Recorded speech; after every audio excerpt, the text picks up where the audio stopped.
I am making over my garage, and I just finished epoxying my garage floors, and now I'm moving on to drywalling 2 of the 3 of these little openings I have because I want my shop to be completely separate from where I park. So in the first part of day 6, I showed you how I built out the frames for these little openings, and when I tell you that it was hard and I was exhausted, I'm not exaggerating. These were so heavy and I had no help, so I did it all by myself, which I don't know that I would recommend.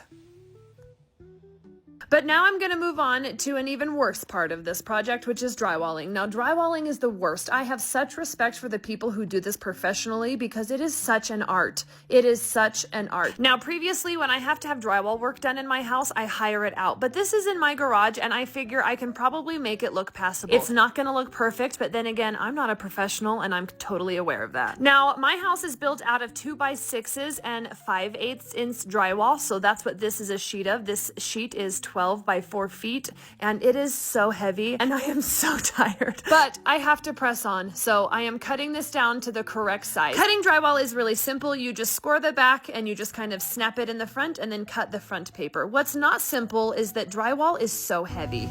I have this plywood carrier. I'm gonna try it on the drywall.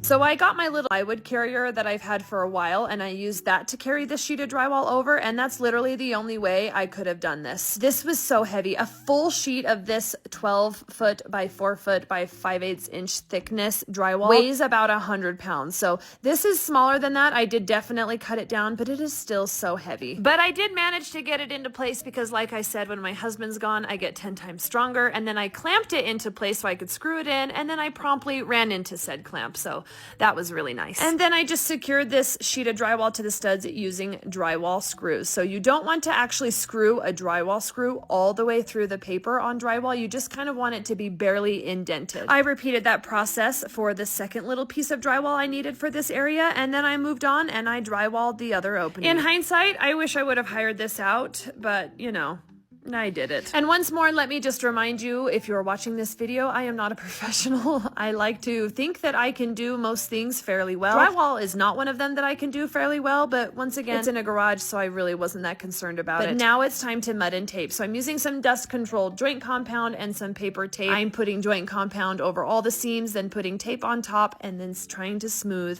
everything out. And I actually think it turned out pretty well for someone who hates drywalling and has no interest in perfecting this skill. I mean, all you drywall professionals, it's actually incredible what you can do. So this is not one of those videos where it's amazing.